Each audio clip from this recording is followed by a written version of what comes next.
Maybe a sweet, sweet sound in your ear. Your ears. Oh, look at that. I almost did it backwards, but like karma stopped me.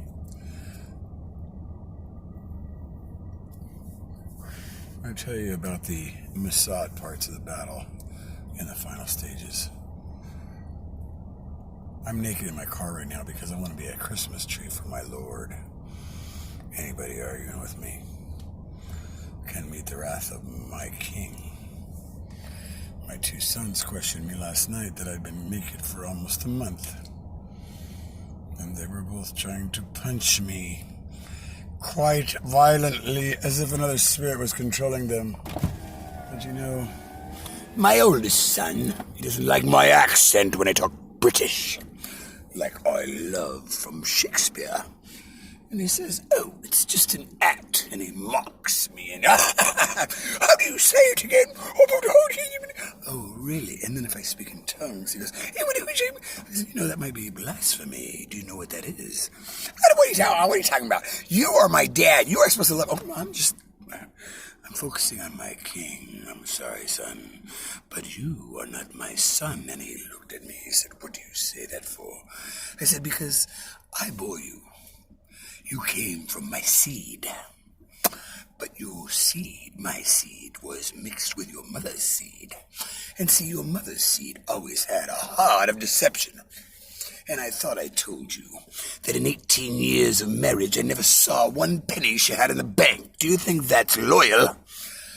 And he blew me off again, as I said. And he defended his mother and said, oh, you do not understand. And I said, oh, yes, okay.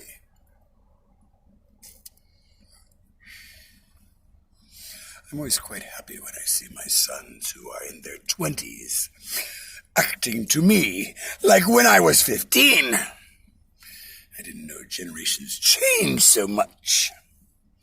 But hey, I'm a naked man in a car. Who wants to listen to me? And by the way, yesterday, I was laying back like this, naked with my whole nutsack and everything, just all open for the world to see, like I really don't care, because that's how my king created me. And as I was laying here, I heard someone come. It was a woman. I saw a vision, a little piece of her in my sights. So I acted like I was asleep, and I heard her, like pacing very slowly outside, as if she wanted to be a little bit quiet, yet she wanted to see if I would be startled.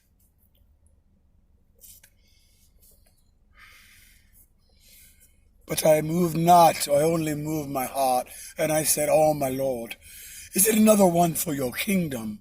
Would you have me give my body to her, to give her love in a way she's never had in this place? And I will be your slut for the king, Lord, because though her breath, I don't know her, but I don't know, whatever you want, Lord.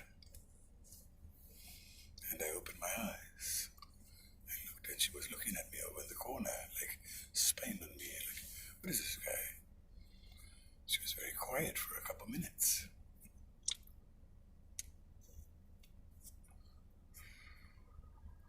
She called the name, Sika! And I opened my eyes immediately. I said, yes. She said, she kind of stumbled and paused and looked around, and she said, could you give me a ride? And I said, well, of course, my dear, but I don't know if you've seen my car. It's quite a mess. It doesn't really have much space in it, and I don't know how I would make it. And she said, oh, no worries. I will jump in the back, and I will make room. And I said, okay, fine. So I started the car, and I put shorts on maybe. I don't remember. I think I did. And then I drove with no seatbelt, and she stayed in the back. And I told her about these terrible people that were dancing on 8 million lives, as if they're just gone. And she was kind of quiet. I said, where would you like to go? She said, Carl's Jr. No, make it In and Out. Okay. And then she said, Carl's Jr., but I was already going to In and Out. I said, I don't change my mind. I'm the kind of warrior that likes to do one thing and just keep going straight through. Now, if you would like to go to In and Out, that's where I'm going. I'm going to go there. Would you like to go? She said yes. So I go. Get to the drive-in. And here is a young man. Looks like more scared of the air than the bully at school. So I got a little upset with him. And I said, is this not a Christian establishment? And he said, well, yes, sir, of course. And I said, I want a double for my lovely lady here. And I would like extra onions and extra chilies. I didn't say it, but I was thinking, to make up for all the GMO poison you stick in that burger that you feed us. And tell us it's healthy. California healthy. Oh, yes. The king of GMO cities. Anyway. I don't like to delay truth. Lies. Lies. So I took this woman. And I opened the door for her, and all this stuff come falling out, and she throws a plastic bottle in the bushes like she didn't care. And I thought, oh no, don't throw rubbish. That would be like a sin. And then I thought, why judge you? If you are working for the king, and your heart is right. And I corrected myself before I opened my stupid mouth. And I said, come, you are so beautiful to me. And I smelled her, and oh, it turned my stomach, but I loved her. I loved her. Like my own daughter. And then oh yes, she was already in the car. I forgot. I'm sorry. So we are over there and out, and the guy is kind of stressed at how I reacted to him, and he kind of got rid of me and moved me along in the line like the fastest of any of the packed up line of cars that was there. So when I went to the window, I told them I needed 2 waters. But I think I told the other guy, I don't remember all the details, and I'm sure somebody's going to study my story. So, whatever. It doesn't really matter to me. But anyway, so I wanted 2 waters. I asked somebody from In-N-Out to get 2 waters. Now, when I got to get the burger, quickly they gave me the burger to get me moving along, because they didn't want me to yell at them about the blood that they're dancing on John 3:16 with masks. Because I thought maybe God had revealed to me that the Mass said that they were afraid of the judgment for abortion. That's very interesting. Like, as if in their heart they deserved that judgment, but they don't want to see it. But my king, he doesn't look at a body that he created with masks. And if he does, well, he's already mad with blood, so there's 8 million blood with masks. So I don't know if you got 2 and 2 class in your math. I don't know, because they have new basic math. They teach it at Willamette University. I don't know if I ever made it through the class, because I didn't give a shit with the money that I paid to learn. But enough about the Willamette University, Sister School of Stanford piece of shit. And anybody that goes there, I would love to debate on Shakespeare if you ever have a second. Because I've lived it. So, and I take this woman. Oh, yes, they give me my change, and they didn't give me a water because I was talking about abortion. And the guy said, okay, move along. And I said, no water. And he just, like he didn't hear me. And then I took the change from the $20 and I said, this money has a curse. It's bad. I can't even touch it. And I throw it on the ground. And a man came behind and he goes, here, sir, you lost some money, because he could see I didn't have much. And I said, money like that does me no good. I work for a king. Now, did he hear me? I don't know. Did I actually say it aloud? I don't know, nor do I care, or hope you don't. Because we are in the kingdom now, and this is the golden age. So if you'd like to get a welcome to the kingdom from your King of Kings who waits with dripping blood, please let me know how is your plan.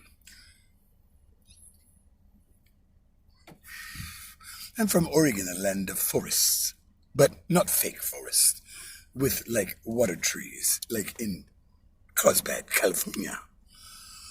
No. These trees, they were rooted long ago in truth, and they grew strong over the whole highway to where you will go, under a tunnel of trees. Now, I always thought to my king that if he would have a kingdom, and that it would be glorious and golden, that it would involve these things. So I said to my girl, I said, honey, where would you like to go? She said, you can just take up here and turn left. I said, is there a place? She said, just go. I said, okay. And she ate, but she didn't look to be hungry. But I didn't really care, because I wasn't doing that kind of food. The burger was not actually food. You see, it was actually GMO crap. But I was hoping that through that crap, I might shine some light into her. But now I would think that my brothers, they're working it out. If they are in Christ, but they would understand what I'm trying to do, not stiff me water. So I'm afraid that a curse is coming down on In and Out. And to be honest, it's always been in my heart. So I'm thankful for it from my King of Kings, because he's loyal to me to the core. So I took that little woman and I drove her. And I said to her, you know, your boobs are just amazing. If I was going to have boobs, I wish I could have boobs like that. They're just so big and juicy and beautiful, and I just really want to touch them. I don't know if they would upset you. Would it upset you if I just touch them? I will put my hand. And she put her hand like, no. And I said, okay, I just wanted to let you know that they are beauty. And she was very quiet and looking at me very strange. And then I talked about all the abortions and these people who live in seas of lies and believe most of them. Then I got out of the car and dropped Red Cross Jr. in the parking lot. She looked like, what am I going to do now? I said, I'm sorry. I am a warrior. I have been called for my king. You have been chosen by my king to be in the kingdom. And I already have told my king that you are part of the kingdom. So whenever you feel alone and you feel like you need help, all you do is you cry to my king, and he will come to you. And to you, he knows already, because he's been with you. You just not have realized to now. Now I'm telling you, he's always been with you, and he will not leave you. And he's coming back for you soon as we clean up this mess. And by the way,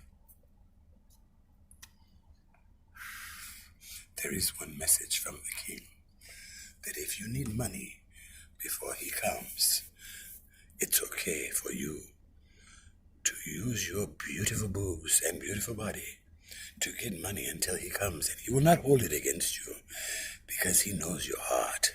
Because my king is a king of hearts, and he knows all the hearts from deep inside, because he works for the original intelligence, not the AI in everybody's cell phone. No, he uses this one. This phone is now a Porsche. I made it a Porsche by faith, because I was so tired of battling demons in this phone, and I knew there must be some demons in there that I don't know. And so I told my phone, I said, oh, if you would take me into the kingdom, I will tell them to look up the hatchet from the Swaney tribe in the Scotland Wars for righteousness.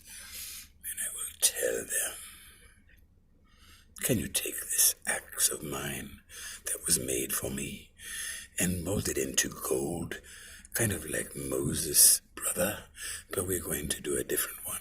This is Braveheart's sister, and she's going to have this hatchet dedicated to her for her braveness in a sea of lies, swimming when nobody cared except for one heart that saw her and saw need.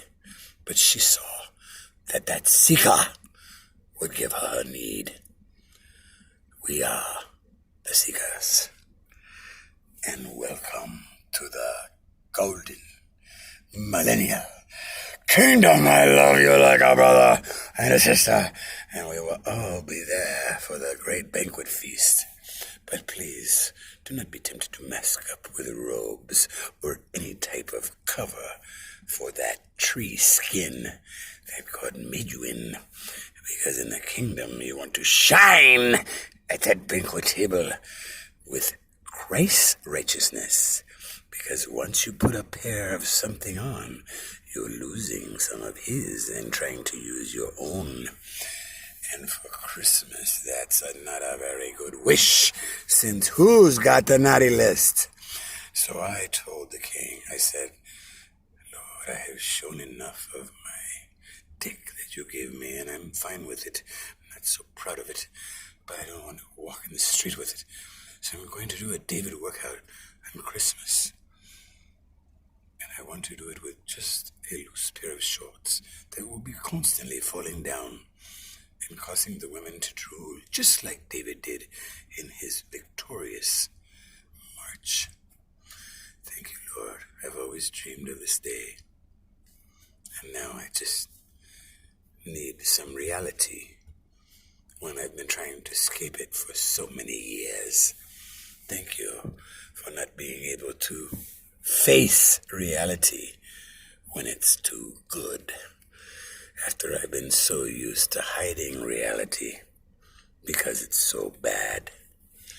So my king gave me a name today. OREGAVEHEART, as in Oregon gave its heart. I don't know what is the story. I think my king will tell me when he comes. But I hope that you understand that my passion is not from me, nor Mel Gibson, but I think and hope we are very beautiful parts of it for our King of Kings. And would you take a place next to us at our banquet table? I don't care if you sit next to me or Mel or the king, because we all have hearts like gold. At least I hope. Shine my face a bit. And so I tested my theory this morning when I awoke with this idea. When I realized that my son Absalom was in danger, but I could do nothing for him but let the king decide, because he saw the whole thing.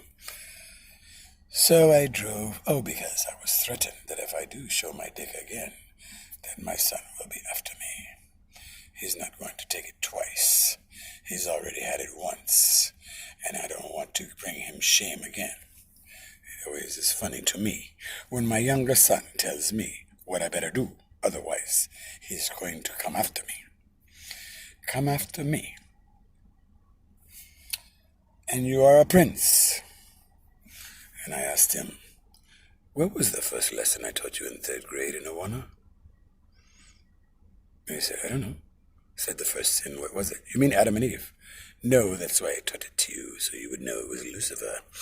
But you liked that story so much, you decided to forget what it is and make something else what it's about. So now that you have become a prince, I will tell you that I'm a king and you are not my son.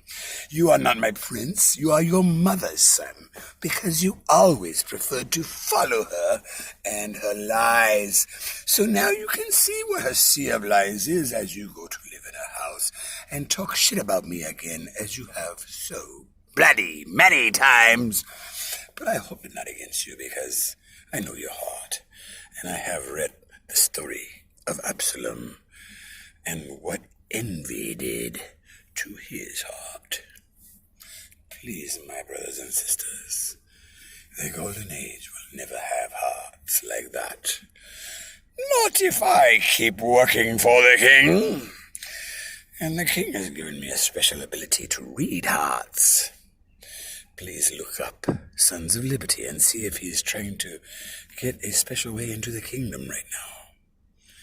I'm sad for him, because I worked on his soul for many weeks. But he could only take part of the truth. And sometimes when he was comfortable, he would tell me. And I always thought, so you are telling me that my message is approved by the king? When the message came from me, to me that smells like something I wouldn't put in my shortbread that we'll be eating soon. I love you much. I see you soon.